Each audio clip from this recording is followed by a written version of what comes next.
Olá, meus amigos, tudo bem por aí? Estamos de novo no ar com o nosso Visão Geral de hoje. E nós vamos falar de um assunto que tem muito a ver com você. Aliás, tem muito a ver com todos nós, todos, indistintamente. E muito interessante, porque eu recebo hoje aqui nos estúdios a Daniela Gurgel, que é gestora de comunicação do Observatório Nacional de Segurança Viária. Até o nome assim, de repente a pessoa fala, nossa, o que é isso? A gente vai saber exatamente tudo isso. Daniela, muito obrigado pela presença aqui no estúdio, viu? Eu que agradeço, Alberto, o convite do Visão Geral. E é um prazer enorme estar aqui podendo falar com os telespectadores. Pois é, Daniela, eu acompanhei uma entrevista sua outro dia numa emissora de rádio em Campinas, CBN, e falei, nossa, quanta coisa interessante que a gente tem que passar para o nosso telespectador. Aliás, o programa Visão Geral tem tido esse sucesso, graças a Deus, de ter trazido aqui pessoas que nos esclarecem sobre muitos e muitos assuntos. Mas, Daniela, eu começo perguntando a você o seguinte, o que é o Observatório Nacional de Segurança Viária? Bem, Alberto, na verdade, o Observatório nada mais é do que uma ONG. Nós somos uma ONG que cuidamos de entender o trânsito, entender, estudar, pesquisar, ter dados para que a gente efetivamente consiga entender o comportamento das pessoas frente a esse ir e vir diário. Então, na verdade, o que a gente busca fazer dentro do observatório? Trânsito é uma coisa local. Trânsito acontece no município. Então, não acontece no estado e não acontece no país. Ele acontece localmente. O trânsito de Limeira é diferente do trânsito de Campinas, que é diferente de Indaiatuba, que é diferente de Campinas. Sim. Então, a gente precisa entender cada um dos aspectos desses lugares para a gente conseguir efetivamente ir e vir em segurança. Muito bem. Daniela Gurgel, gestora de comunicação, portanto, do Observatório Nacional de Segurança Viária. Deixa eu dar aqui um pequeno currículo dela. Formada em jornalismo pela Unital, Universidade de Taubaté. Você é de Taubaté? Eu sou de Taubaté. Nasceu em Taubaté? Nasci em Taubaté. Sou taubatiana. Vale do Paraíba. Taubatiana, é isso? Sou taubatiana. Pós-graduada em educação, psicologia, gestão de trânsito. Eu não sabia, tem faculdade de trânsito, de gestão de trânsito? O curso de pós-graduação de pós-graduação. Independente da área que você faz, que você tenha feito a sua graduação, Entendi. na pós você pode se especializar. Muito bem. Foi assessora de imprensa de vários órgãos públicos e privados, já atuou como apresentadora. Apresentou programa de televisão? Sim, fui funcionária da Rede Bandeirantes de televisão. Do Vale do Paraíba. Do Vale do Paraíba. Por um bom tempo. Bem. Fui repórter, enfim, fiz toda a carreira. Repórter, produtora de séries especiais para a TV, produziu jornais, revistas. Entre 2009 e 2013 foi assessora de imprensa e coordenadora do Núcleo de Educação para o Trânsito da Secretaria de Transporte de São José dos Campos. Você é funcionária pública? Não foi. Eu fui convidada pelo governo, que então, à época, coordenava a prefeitura, estava na prefeitura. Fiquei lá o período que eles ficaram. Mas esse observatório é um órgão, é uma ONG? É uma ONG, não temos nada a ver com o governo. Mas o governo ajuda? Não. Não ajuda? Não. Que delícia, não? Hoje não. Que coisa. O observatório, ele sobrevive de trabalhos realizados para a iniciativa privada. Bom, tudo bem. É mais interessante, né? E tudo que vocês fazem, tudo que vocês trazem de benefício, evidentemente que diretamente ajuda a todos, né? E o próprio governo, né? Exatamente. Na verdade, Alberto, a gente tem, assim, uma visão equivocada até, achando que só o governo precisa tratar do trânsito. E, na verdade, todo mundo é impactado pelos problemas que o trânsito causa. Então, um trabalhador que está numa linha de montagem de uma grande empresa ou simplesmente atendendo um balcão no comércio de uma cidade pequena. Ele está treinado, ele já faz aquilo há algum tempo, ele já sabe onde estão as coisas. Enfim, ele é um profissional daquele espaço. Se ele sai desse espaço do dia para a noite por conta de um acidente de trânsito, se ele por acaso está de moto e sofre uma fratura, ou ele está de carro sem cinto de segurança e efetivamente se machuca muito e vai ficar aí um ano afastado, esse cidadão dono desse comércio, dessa fábrica, vai assumir as consequências desse acidente. Com certeza. Ele vai pagar essa conta também junto com a gente. Com certeza. Então, assim, todos nós, independente da área em que atuamos, estamos diretamente relacionados ao acidente de trânsito. Então, assim, o governo hoje, o Brasil tem um índice muito alto de acidente, a gente mata muita gente no trânsito e todo mundo junto precisa resolver essa questão. Só o poder público não vai resolver essa questão sozinha. Esse problema é muito sério. É uma questão de educação, não é? Começamos por aí. Passa pela educação. Passa não é um problema da educação. Só a educação, não. Por exemplo, trânsito, eu não me lembro, eu não estudei, nunca fez parte do currículo escolar. Fez, não? Não, nunca fez. Deveria fazer, não? Deveria, é lei. Está no Código de Trânsito Brasileiro.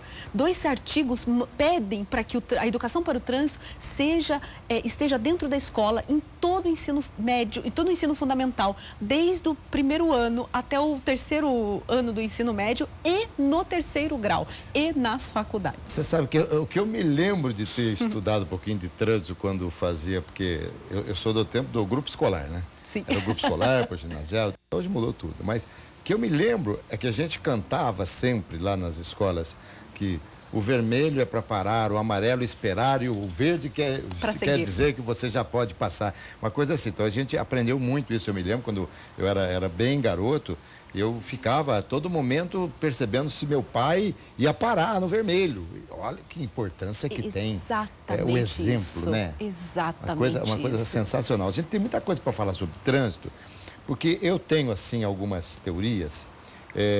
Deixa eu deixar um pouquinho de lado aqui as perguntas. Preparamos tantas perguntas para te fazer, acho muito interessante.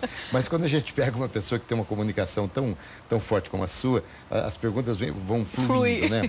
Eu costumo, quando vez ou outra eu sou convidado para fazer algumas palestras, eu falo que a seta do lado esquerdo do automóvel pode jogar fora. Ninguém respeita. O do lado direito, sim, porque você está andando com o carro, tem um carro na sua frente que dá seta para a direita, quando tem uma vaga, você para, espera ele estacionar para você passar e tal. Agora, se esse mesmo coitado dá seta para sair, ninguém deixa ele sair da vaga.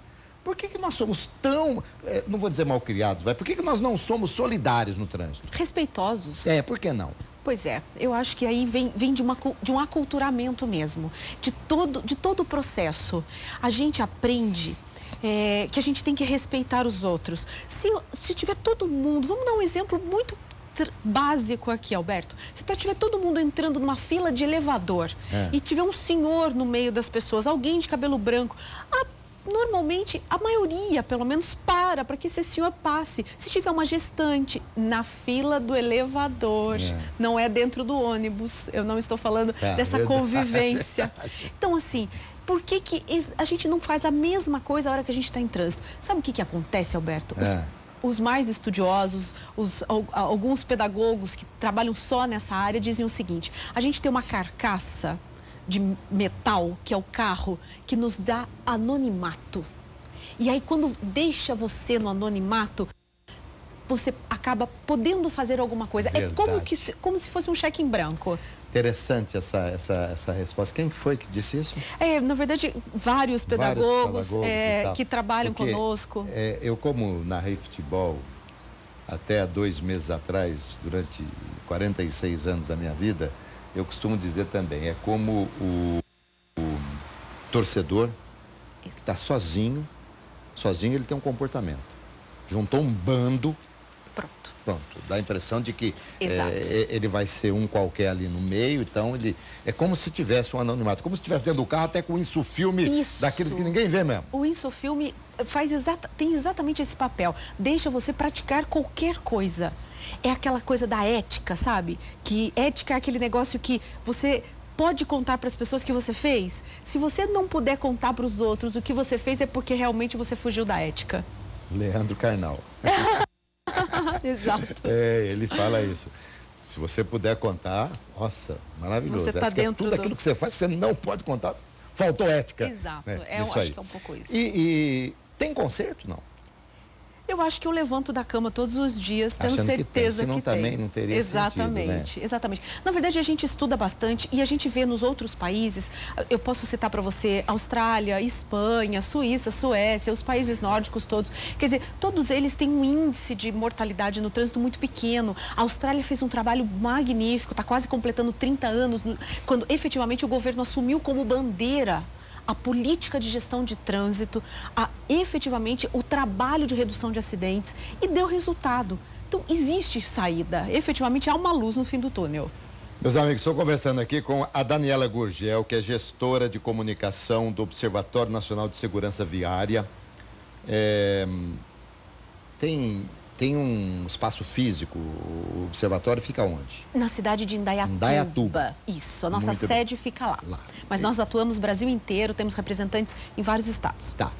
Você que nos acompanha, tem aí os nossos canais de interatividade, o nosso facebook.com/Visão Geral. Lembrando a todos que o nosso programa é apresentado às 2h30 da tarde, sempre ao vivo, e às 9 horas da noite, o reprise ou a reprise. Também nossas entrevistas sobem para o YouTube. Caso você queira depois tirar alguma dúvida, você vai no YouTube, procure lá Visão Geral com Alberto César e aí você pode dirimir qualquer dúvida. Daniela, maio amarelo. Por que maio? Por que amarelo? Muito bem, Alberto, isso é muito gostoso de explicar. Maio, porque em 2009, é uma historinha rápida, tá? Não é porque é o mês das noivas. Não. Na verdade, assim, em 2008, a Organização Mundial de Saúde, que é quem efetivamente contabiliza o número de mortes no trânsito, porque quem paga a conta do trânsito é a saúde. Porque se o cidadão morreu, ele...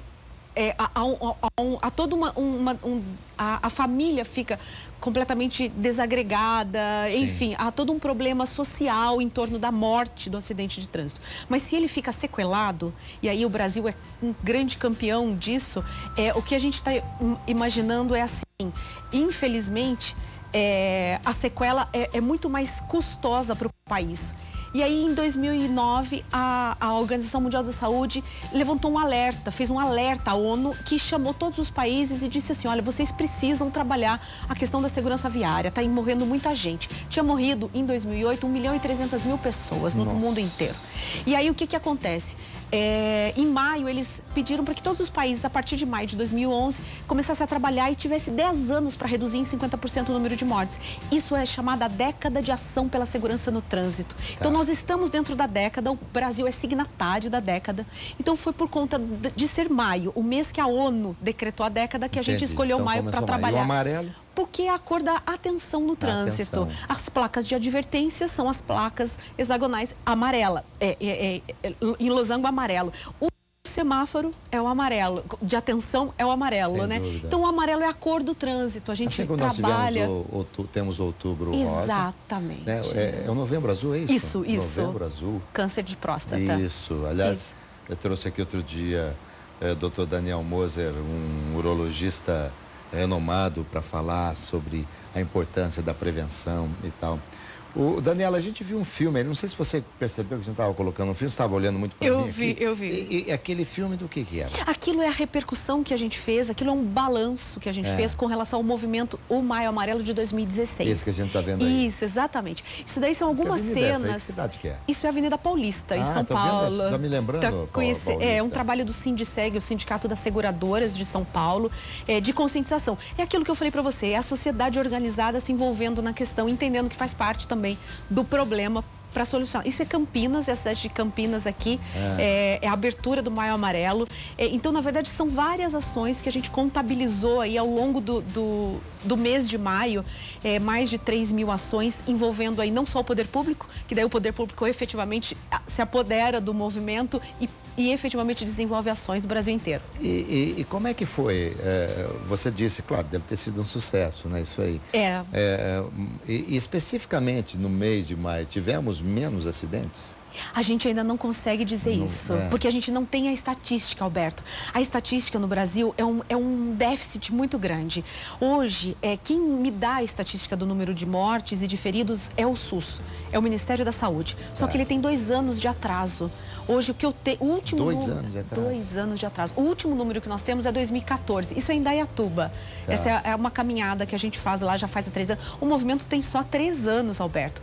Diferente do Outubro Rosa, que começou em 91 Isso. e hoje está no mundo inteiro. Daniela, você tem esses números, assim, quantas pessoas, você disse aí quantas pessoas que morreram? Em 2014, 43.760. Mas isso é o óbito já consignado no local, porque posteriormente, em consequência de sequelas, alguma coisa, ou está tudo englobado? Na verdade, o que determina a OMS é que um ferido de trânsito, ele ainda é considerado morto pelo acidente até 30 dias depois do acidente. Ah, tá. Então, se hoje eu sofri um acidente, até 30 dias, se eu morrer daqui a 30 dias, eu ainda sou considerada pela OMS como um ferido de trânsito. Deve-se considerar dessa forma. Os grandes centros fazem isso, Alberto, mas a gente não tem noção. Se no interior do Piauí, por exemplo, os hospitais de lá fazem essa contabilidade. Ou acabam acarretando a uma infecção generalizada, a questão do acidentado. Entendi. Então, na verdade, assim, deve-se fazer dessa forma, mas infelizmente a gente não tem certeza desse número, não. Olha, eu estou até escrevendo aqui para me lembrar de perguntar para você na sequência o que é que mais causa acidente. Mas eu vou para o intervalo. Gente, conversa deliciosa, hein? Daniela Gurgel aqui, né? Também foi apresentadora de televisão, não só por isso, né? Jornalista e tal. E dando uma entrevista muito legal, falando coisas extremamente importantes, tenho certeza que você não vai querer perder. A gente volta já já, aguarde instante só.